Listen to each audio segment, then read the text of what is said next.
Hey there, Exiles. Back again with a new build project.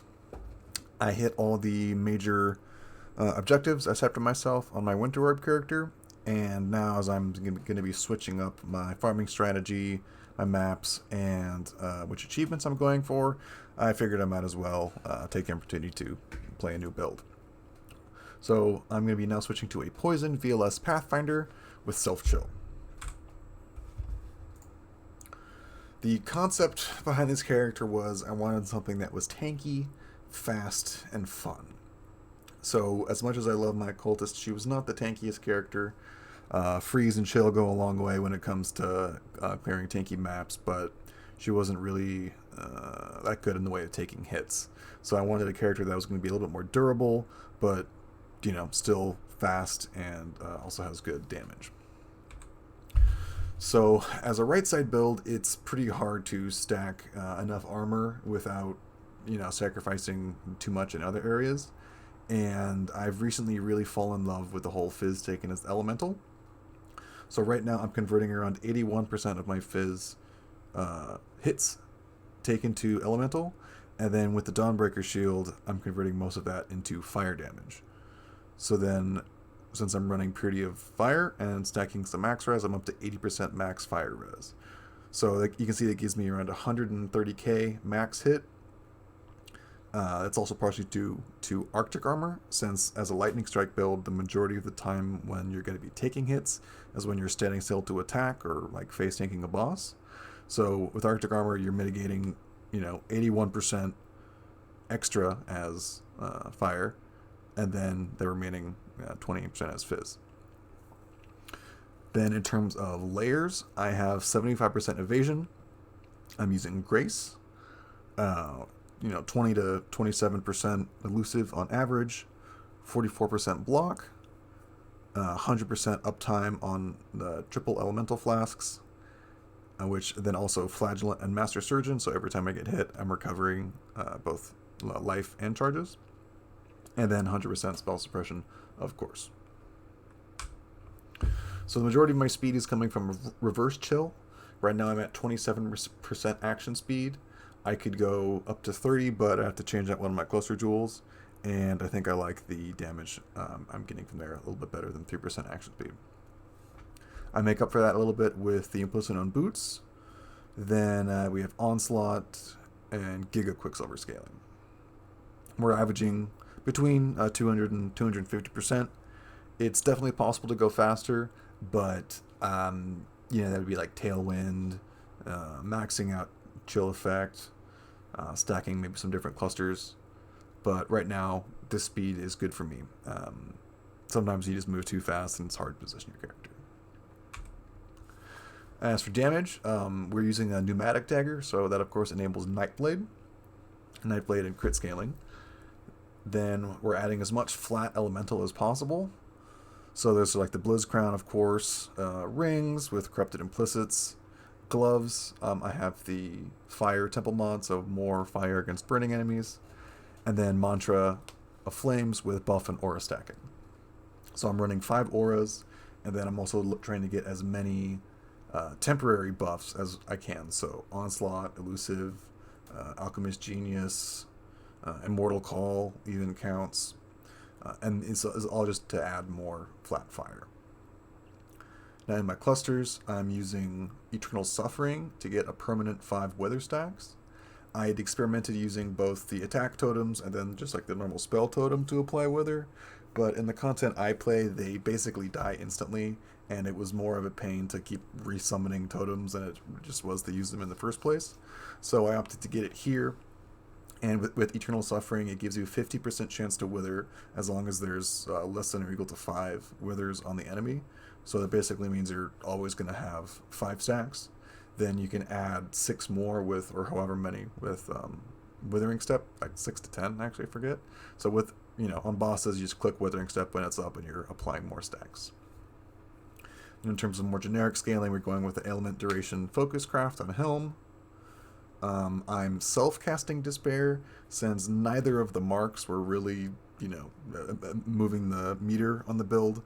Poachers has good sustain, and a little bit of flat, but on the grand scheme of things, I'm a little bit socket starved, and self-casting Despair to get the full benefit of Doom is really nice, since I really only need it on bosses or tanky rares, and just cast it really quick, and not a problem. And I am sacrificing a little bit of damage for defense, but I kind of wanted to make a tanky character, so I'm using an All's Neck rather than the Ungil's Harmony, which would probably cap my crit or get me close. And I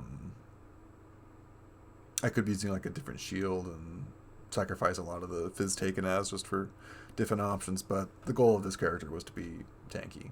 But I'm still averaging around 1,000,000 DPS. This is set on Guardians, so really more than enough to do basically all content in the game. So some of the weaknesses are low regen. There's not many things you can do as a right side build. I got one regen node from my Lethal Pride, and then I have a little bit on my cluster, but it's only about 1.6%. Barely offsets Blood Rage. Then my Chaos Res is also pretty low right now, but I'm working on recrafting some of my gear to get more Chaos Res. If I can get at least positive, then that'll be pretty good. And then degens in general, I do have a whole bunch of elemental damage mitigation, but it just seems like with low regen, there's only so much you can do, and degens will just straight up kill you. So I'm working on that. I'm about to get the crit. Let me just show you here. I'm about to get the Dire Torment here, which would enable 10% less damage taken from over time, so I'm probably going to be going for that. But Lethal Pride is definitely a more defensive option, a little bit more utility because I needed the strength for Dawnbreaker. If you wanted to go for something like a Brutal Restraint, that would free up your shield options, and you could get like Alchemist Genius and Onslaught from your Timeless Jewel, and that would free up Cluster Jewel here for even more damage.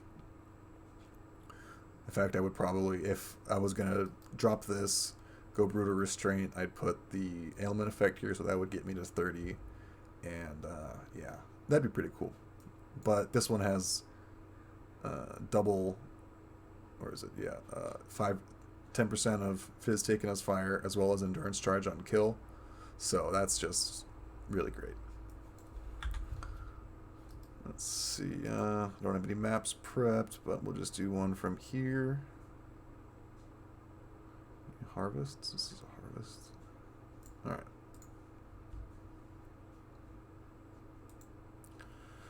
So as you can see, I'm running 5 auras. Grace just from the Owl Amulet, which is a little bit, most people use the Ungil's Neck just to cap crit, and it's around 15% more damage, but I lose the majority of my evasion from Grace, so I could probably get away with it, but I don't really feel like I'm lacking that much on damage, and it's just kind of fun to not be like everybody else. But you can see the build plays like a generic LS build. You just click, fly through the map.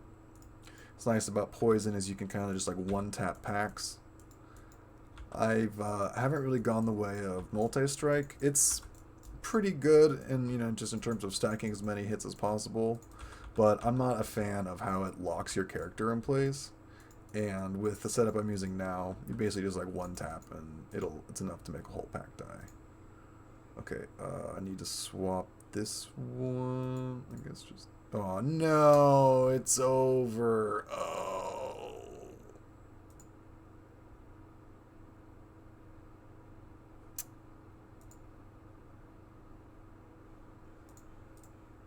Oh man, okay, now I have to swap that there. Alright. Oh, the joys of lake farming.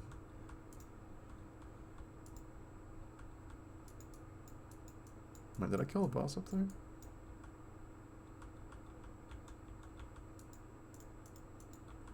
No, he's down here. Is he? Wait, where's the boss?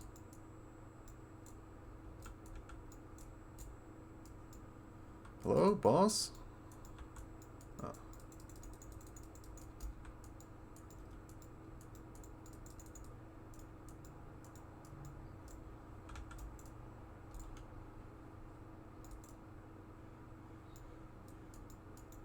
There you go. You get the idea. I'll take that.